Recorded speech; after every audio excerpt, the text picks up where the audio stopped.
है क्रिया विशेषण। अभी तक हमने पढ़ा था विशेषण, अब हम पढ़ेंगे क्रिया विशेषण के बारे में। जिस शब्द से क्रिया की विशेषता प्रकट होती है उसे क्रिया विशेषण कहते हैं। हमें पहले जिस शब्द से किसी भी व्यक्ति, वस्तु, संज्ञा, सर्वनाम की विशेषता पता चलती थी उसे हम क्या कहते थे? विशेषण कहते थे। पर जिस शब्द से हमें क्रिया, काम करने की विशेषता का पता चलता है उसे हम क्रिया विशेषण कहते हैं। कल तक वह गृह कार्य कर लेगा। मैं बहुत खेलता हूँ। नेता आगे आगे चलते हैं। ऊपर दिए वाक्यों में कल, मैं, बहुत, आगे आगे शब्द क्रिया की विशेषता प्रकट करते हैं। ऐसे शब्द क्रिया विशेषण शब्द कहलाते हैं। क्रिया विशेषण शब्द के भेद बेटा कितने होते हैं? 4 भेद होते हैं। 4 भेद होते हैं। कालवाचक क्रिया विशेषण, परिणामवाचक क्रिया विशेषण, स्थानवाचक क्रिया विशेषण, रीतिवाचक क्रिया विशेषण। कालवाचक क्रिया विशेषण के अंदर क्या आता है बेटा? जिस क्रिया विशेषण से क्रिया के होने के समय का ज्ञान हो, कि वो जो काम हुआ है वो कौन से समय में हुआ है, उसे हम कालवाचक क्रिया विशेषण कहते हैं। जैसे वह कल गया, वह दिन भर खेलता रहा, रमेश रात को सोया। तो ये कैसा क्रिया विशेषण हो गया बेटा? कालवाचक, जिसमें हमें टाइम का पता चलता है। दूसरा आता है हमारा परिणामवाचक क्रिया विशेषण। जिस क्रिया विशेषण से क्रिया का परिणाम या मात्रा ज्ञात होती है उसे परिणामवाचक क्रिया विशेषण कहते हैं। अमित के पास 10 रुपए हैं, तो हमें मात्रा पता चल रही है कि कितने रुपए हैं? 10 रुपए। परिणाम पता चल रहा है। राधा बहुत पढ़ती है, तो हमें पता है कि एक परिणाम निकला है कि राधा जीवन में कुछ करेगी, तो परिणाम है।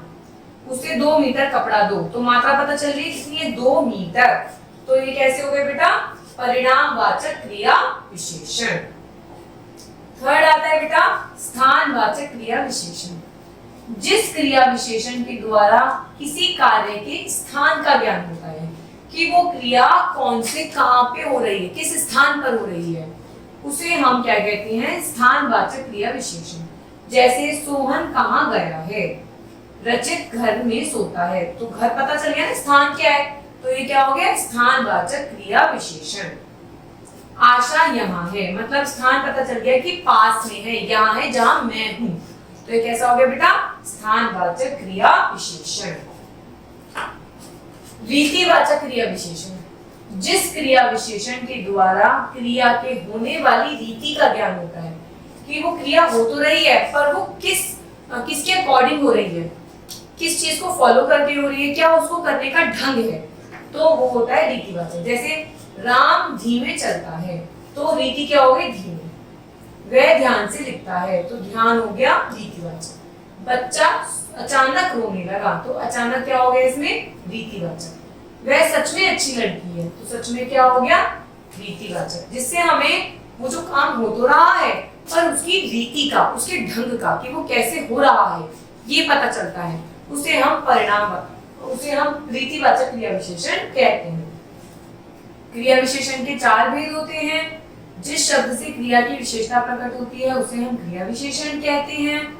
जिस विशेषण से क्रिया की मात्रा का ज्ञान होता है उसे परिणामवाचक क्रिया विशेषण कहते हैं। स्थानवाचक क्रिया विशेषण से क्रिया के स्थान का ज्ञान होता है। कालवाचक क्रिया विशेषण से वो क्रिया किस समय में हुई थी या हो रही है उसका पता चलता है। और रीतिवाचक क्रिया विशेषण से पता चलता है कि उस क्रिया के होने की रीति या ढंग क्या है। Thank you.